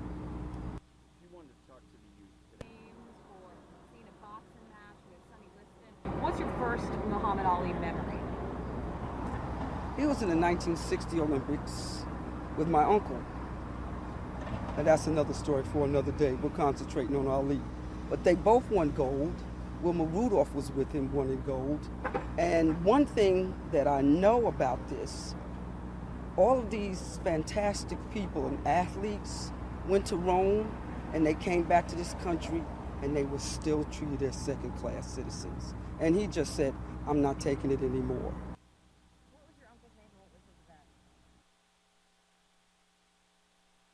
And that was another clip from someone in Kentucky reacting. We now have President Bill Clinton. Muhammad Ali. And when I was a boy, and I saw him box, one other thing. I want to say one other thing. Last night, a friend of mine died, Muhammad Ali. And when I was a boy, and I saw him box the first time, I thought, you know, we're looking at something we may never see again. I mean, he was like Golden State on the basketball court now. Right? It was like watching somebody you couldn't decide, is this guy a boxer or a ballerina? The way he moved, the speed, the grace, the power, I knew it was something magical. And then, when he was young, he was sort of brash and braggadocio and funny in his press conferences. And then he became a man and serious. He developed a religious faith. He developed political convictions. He opposed the Vietnam War. He made decisions and he lived with the consequences of them. And he never stopped being an American, even as he became a citizen of the world. We inspired people all over the world. And then later, he came down with his very serious health problems. When I was president, we had the Olympics in Atlanta. Those of you of a certain age may remember watching Muhammad Ali dealing with his Parkinson's disease, the last bearer of the Olympic torch, up a ladder to light it. Once the most graceful, powerful athlete in the world with his hands shaking, holding on it. He did his job.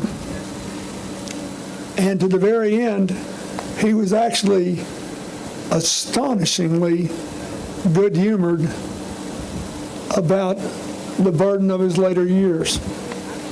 So by the time he died, who he was as a person was greater than his legend, which should be all of our goal in life. You want to be better than your publicity, not worse. She's that kind of person. All right, you guys, that was our former president, Bill Clinton, being very emotional about Muhammad Ali. Now we have Muhammad Ali being remembered in the UK. Here's the clip, Muhammad Ali being remembered in the UK.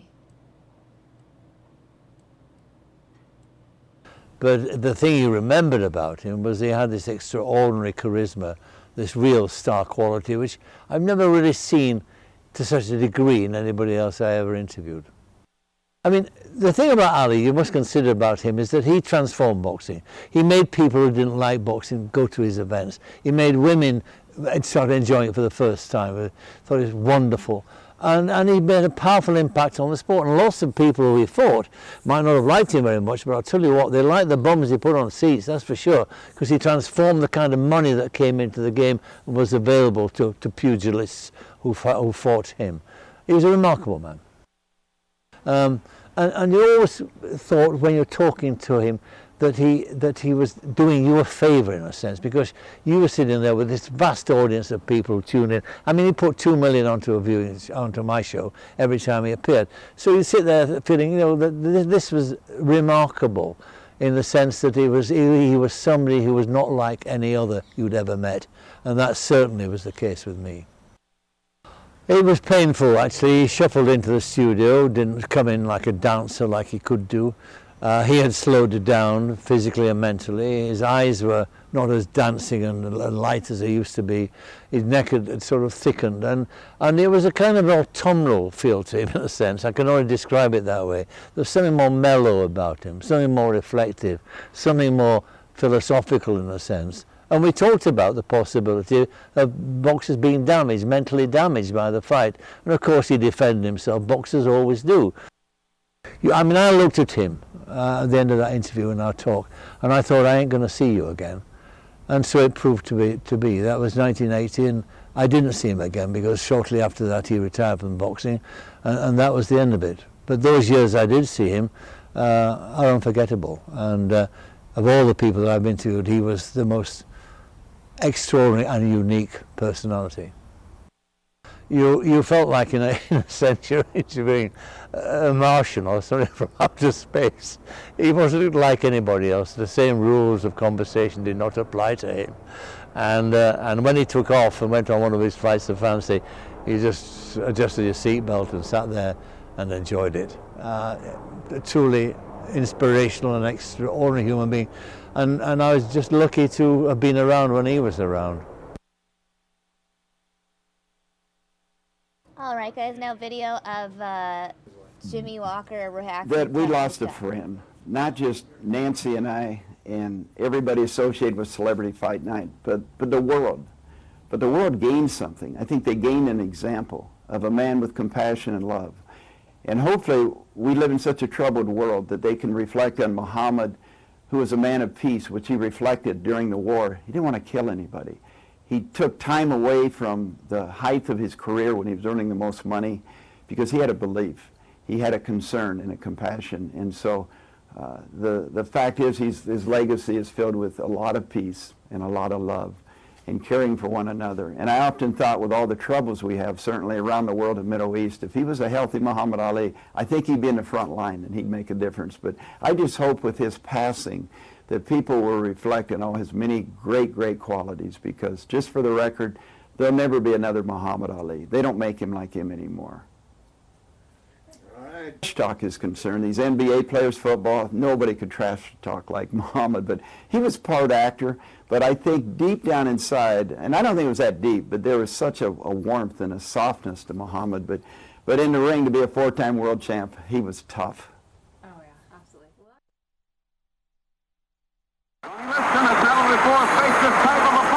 In February 1964, he entered the ring against the reigning world title holder, Sonny Liston. He emerged the heavyweight champion of the world. Muhammad Ali was born Cassius Clay in Louisville, Kentucky. January 17, 1942. Clay started boxing at the age of 12. After winning a gold medal in the 1960 Olympics, he turned pro. But it was after the Liston fight that Clay announced his affiliation with the Nation of Islam and changed his name to Muhammad Ali. It's hard to be humble in this pretty time. The three-time heavyweight champion was one of the most popular men in sports history. In 1967, he was drafted into the U.S. Army, but refused to fight in Vietnam, stating religious differences. He was immediately stripped of his title and licensed to box. Ali's license would be reinstated in 1970, and he vowed to return to the top of the ranks, and he would. October 1974, he got his chance against a powerful young heavyweight by the name of George Foreman. The fight was billed as the Rumble in the Jungle. Ali went into the bout a 3-1 underdog, but that wasn't enough to silence the greatest. Only last week, I murdered a rock, injured a stone, hospitalized a brick. I'm so mean I make medicine sick. Ali spent the first half of the fight with his back to the ropes and allowed his mighty opponent to punch himself out. Ali would drop Foreman in the 8th round. He would once again be the heavyweight champion of the world. Both Ali and Foreman took home a $5 million purse, which many feel paved the way for today's multi-million-dollar contracts in any sport. Before Ali, purses were very minimal. During Ali's time, they grew. After Ali, they just exploded. Ali lost the title again 4 years later to another young Olympic gold medalist, Leon Spinks. He'd win a 12-round split decision in February over the living legend, only to relinquish the title back to Ali 7 months later. This made Ali the only boxer in history to win the heavyweight title 3 times. The roaring crowds are what fueled him for 15 years and 61 fights, but his drive to please them kept Ali from heeding doctors' warnings. He was slowing down. His thyroid was blamed. Medication was a daily routine. It wasn't until losing his last fight in 1981 that Ali admitted Parkinson's syndrome was the real enemy, forcing him to take off the gloves for good. But leaving the ring didn't keep Ali out of the public eye. Neither did the disease. Despite Parkinson's syndrome, Ali's work with the community would never stop. His work around the globe was lauded. Then, 1996, another high. Muhammad Ali was chosen to light the Olympic flame in Atlanta. In 2002, Ali went to Afghanistan as the UN Messenger of Peace. He was in Kabul for a 3-day goodwill mission. 3 years later, Ali would accept the nation's highest civilian award. When you say the greatest of all time is in the room, everyone knows who you mean. President George W. Bush presented Ali with the Presidential Medal of Freedom during ceremonies at the White House. Even as he neared 70 years of age, Ali remained dedicated to humanitarian efforts. As one of the most prominent U.S. Muslims, he appealed to Iran's supreme leader, Ayatollah Ali Khamenei, to show mercy and release 2 American hikers held on spy charges. Despite his deteriorating health, Ali made a rare public appearance to show his respect at his greatest rival's funeral, Joe Frazier. He could float like a butterfly and sting like a bee. When we think of the greatest, we'll always think Muhammad Ali. Brian Kilmeade, Fox News. Thank you, Brian Kilmeade, for that report. Again, that was our obituary story on Muhammad Ali, his life, his legacy. In case you guys missed it, at 12 o'clock we carried a full press conference detailing Muhammad Ali's funeral arrangements and his cause of death. During that press conference, we learned that Muhammad Ali actually planned his own funeral years ago, so that was really interesting. We've learned that the funeral is scheduled to be held this Friday in Louisville, Kentucky. We know that President Bill Clinton will be speaking at that, as well as Billy Crystal and Brian Gumbel. Again, it will be this Friday. I'm assuming we will be live streaming it. And in case you missed the full press conference, it is on our YouTube channel. But if you're already tuning in, I'm going to go ahead and replay it for you guys one more time. So stay with me right here while I go ahead and cue it up. Again, this is the press conference that was held here in Scottsdale just about an hour and a half ago. So in case you missed it, here it is now.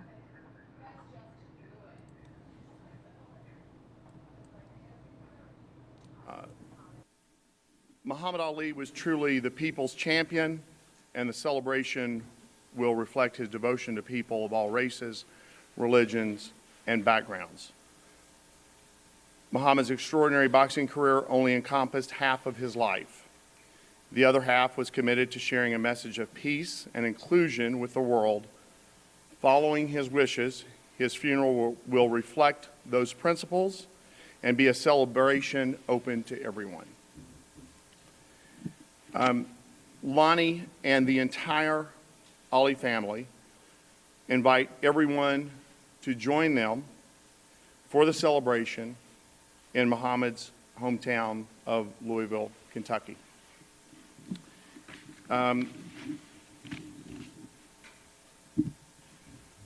So Muhammad will return to Louisville within the next 24 to 48 hours with family members accompanying him. He will, the celebration of Muhammad's life will begin on Thursday with a private family ceremony in for just the immediate family, children, grandchildren, cousins, brother. Then the next morning, the family will gather at the funeral home location, where they will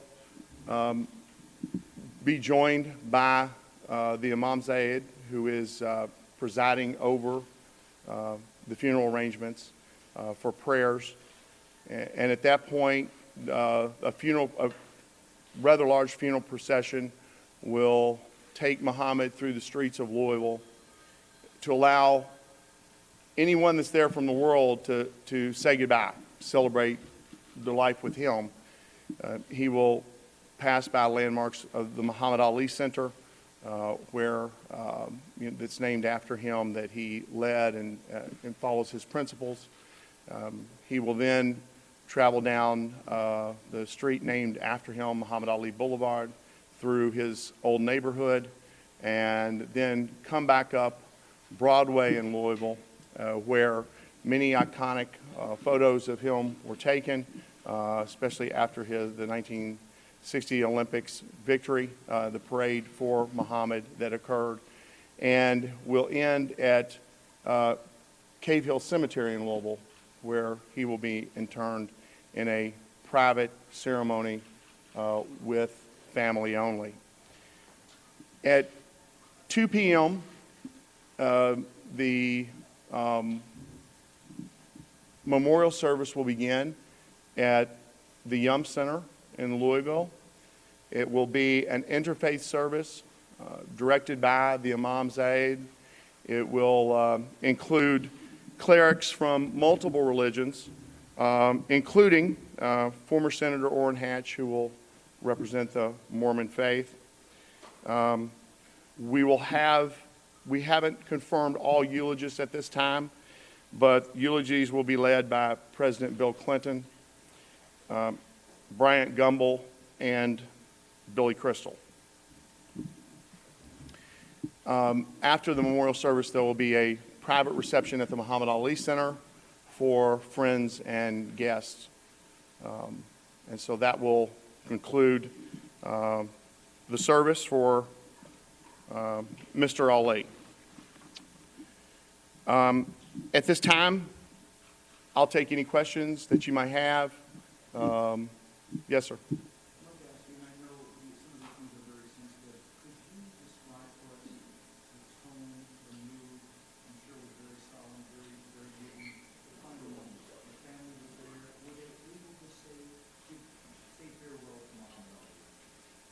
They had a full day to say farewell to Muhammad. All family members, all daughters and his son were in attendance, and his wife. They got to spend quality time with him to say their final goodbyes. And it was a very solemn moment, as I have repeated since last evening. It was a really, you hate to say this about a funeral, but a beautiful thing to watch, because it was, it displayed all that's good about Muhammad Ali, and the family displayed that and with dignity. And of course there was sorrow.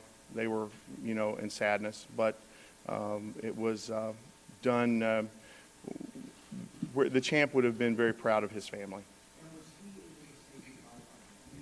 Yes. Yes, sir.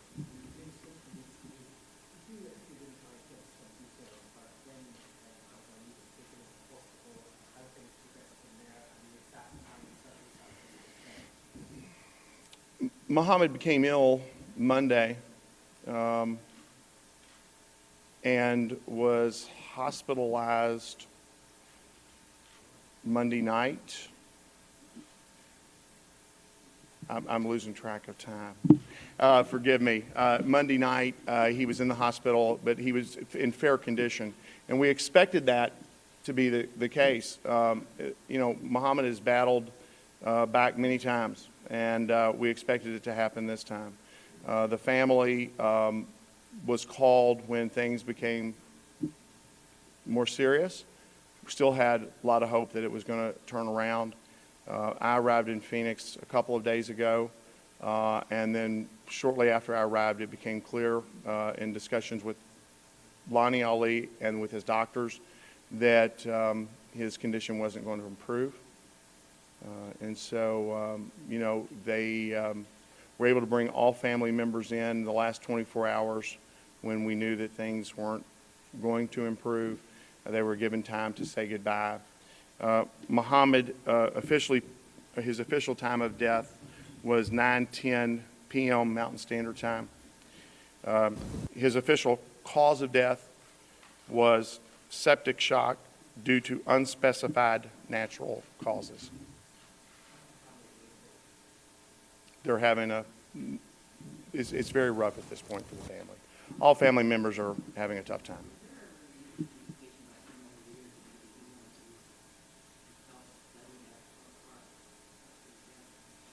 I don't know that answer. Yes, sir, in the back. There is not at this point in time. There, at a later time, there could be something, but for right now, all memorial services will be held in his hometown of Louisville. I was not there.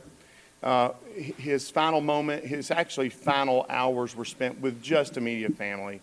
There were lots of very close friends that flew in to be with them, but they respected the family. They didn't go to the room, so I don't know. Yes, sir, in the back.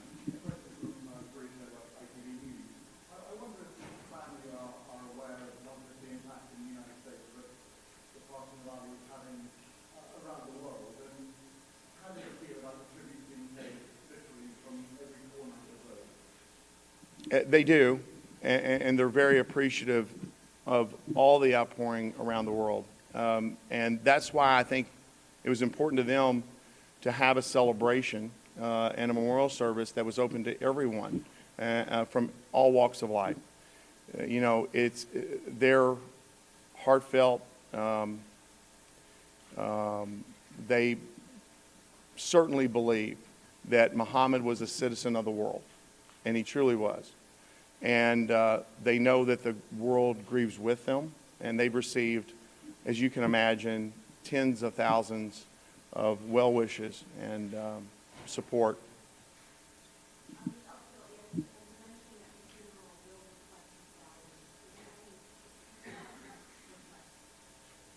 I'm sorry, I couldn't hear the last. Well, this entire service was his specific request. So, yes.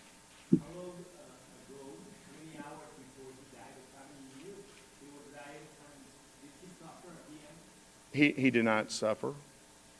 No. I think the realization set in the morning of his death. A couple more questions if we have them. Yes, ma'am.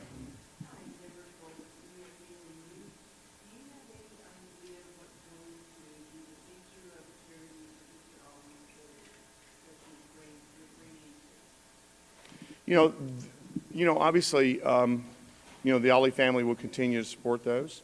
Lonnie will still be very involved and very active, and so those will continue to go forward.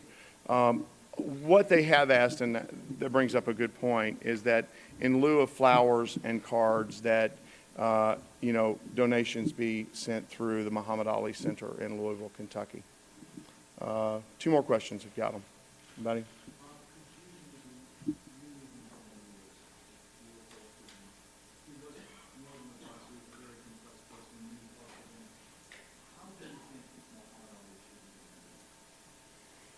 Well, I think that's for historians and for history, but I think he'll be remembered as a man of the world who spoke his mind and wasn't afraid to take a chance and went out of his way to be a kind, benevolent individual that really changed the world. I mean, Muhammad Ali changed the way people challenged authority and looked at it in a completely different facet. Last question.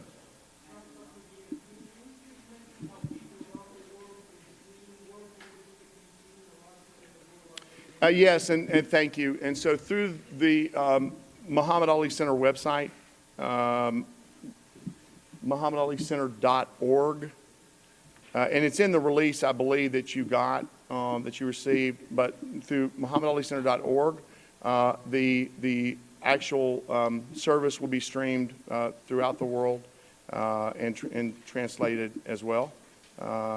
So they'll be available to follow along.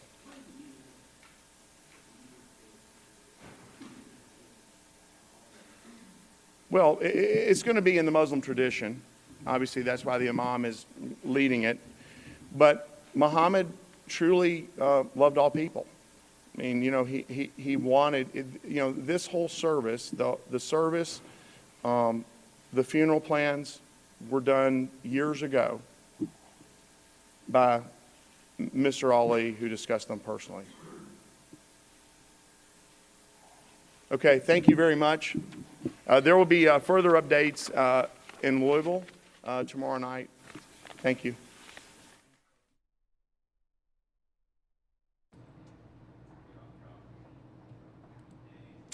All right, guys, that was a replay of our press conference that was held earlier. If you guys want to watch that press conference clip in full, in case you missed it, or if you want to share it with your friends, it is on our YouTube page, youtube.com/Fox10Phoenix. Again, in case you want to replay it or share it with your friends. This wraps up my Saturday coverage here on News Now on the passing of boxing legend Muhammad Ali. Died at the age of 74 last night in Scottsdale. We will have more coverage on News Now starting bright and early Monday morning. Make sure to join me then. And Muhammad Ali's funeral will be held on Friday. We will have coverage of that as well here on News Now. Make sure to subscribe to our YouTube channel in case you don't already do so. youtube.com/Fox10Phoenix. You can find me on Twitter, SamiaFox10. We will always be tweeting the latest updates, the latest live streams, and all of that. Again, thanks guys for watching, and I will see you guys on Monday.